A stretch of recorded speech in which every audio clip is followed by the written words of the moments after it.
how to assign work to your students that is to be done in a PDF file. So they open the PDF file, they write in it in the document, and then they send it back to you. So as a teacher, the first thing you want to do is to create the assignment. So I'm going to go in classwork, create, and go to assignment. I'm going to give a title to the document. This one is called Netiquette.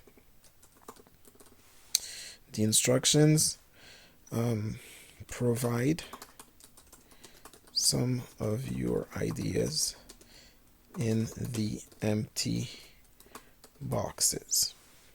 Now we're going to attach the PDF. Add. The PDF is on my desktop. I'm going to go to File, Upload, Browse, upload the PDF. There it is. I'm going to make sure that each of my students get a copy. Very good. I can assign points. I'm not going to do that. A due date. I'm not going to do that either. I can assign a topic. I'm just going to go in, let's say project right here. Okay, and now I assign it to all my students. All right. So now let's see the situation from the point of view of a student. So of course the student is logged into his or her Google account. They click on the assignment, Netiquette, and here's the copy that they have access to.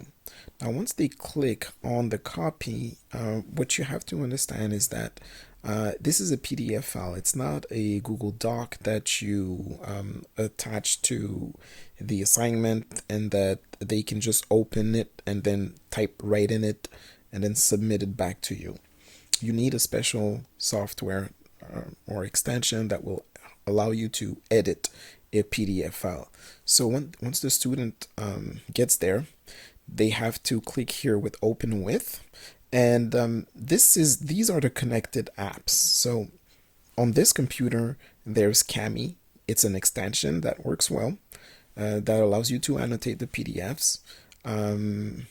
Afterwards, you can download them.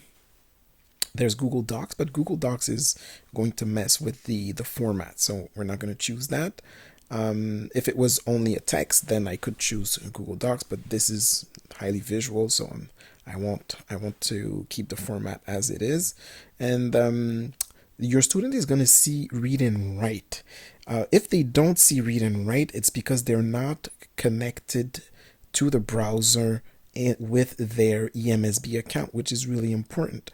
So make sure you tell that to your students. So not only to log into their Google account, so right here, when they have to access to the waffle, not only to their Google account, but also at this top level here, which is the browser. So they just have to click here and add their EMSB account.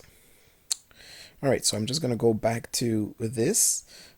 So they click on Open With.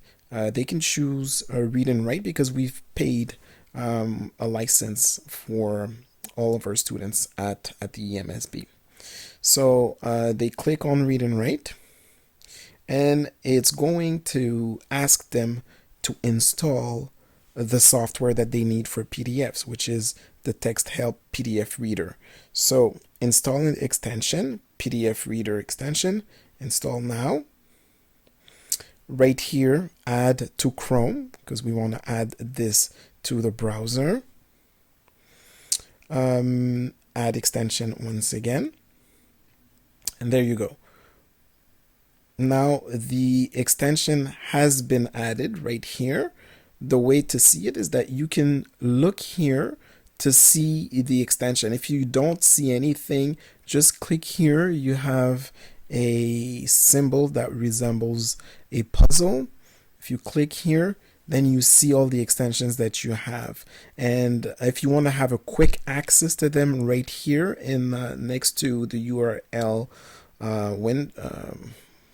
area or window, you can just pin the extension. So see, read and write is already there. I'm going to pin it. See, it just appeared there. And text help PDF reader also is there. So I'm going to pin it. And now I have both extensions that are always accessible here in my browser. All right. So now we're going to go back to the PDF. Open with, once again, I'm going to go with read and write for Google Chrome. And now the PDF reader should be able to open the file. And there you go. So the file is there. And now you see that I have a toolbar. This is the toolbar from Google Read and Write that gives me access, that allows me to modify the document that's in front of me. So the work here is tips for a good class meeting online. I'm on time. I turn off my mic. I respect others. I listen, use a headset, raise my hand, use the chat responsibly. And now the assignment was to add ideas in the empty boxes. So right here, I'm going to take the typewriter right here and click here and add an answer.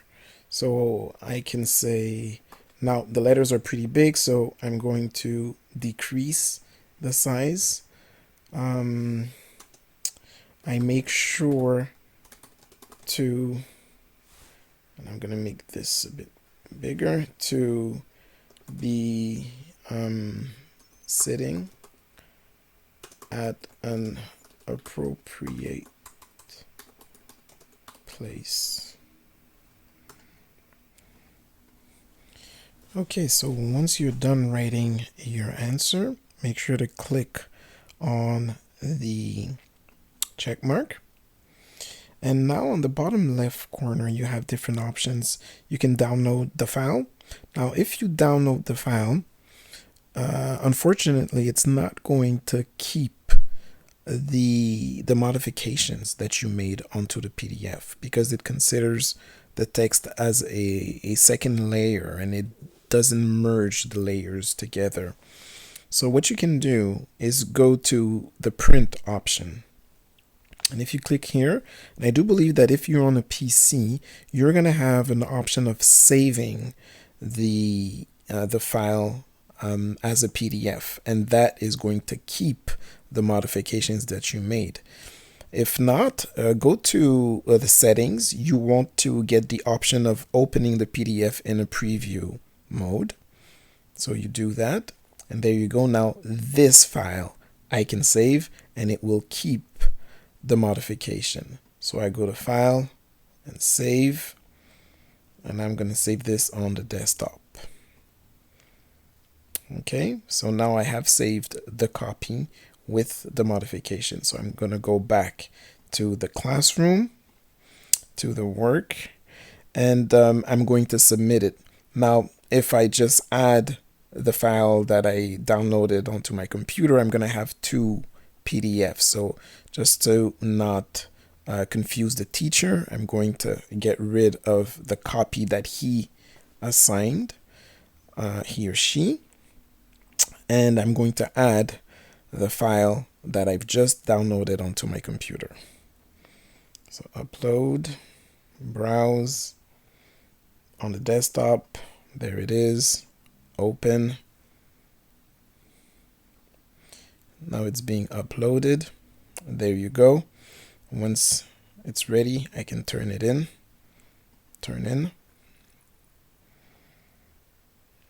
And there you go.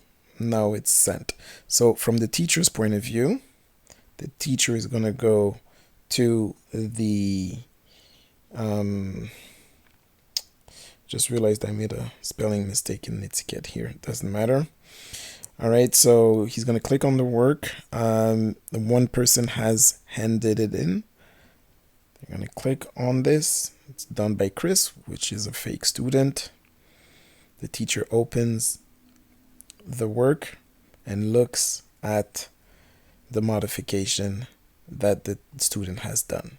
There you go. And now he has the option of either assigning a grade or writing comments to the student. And there you go.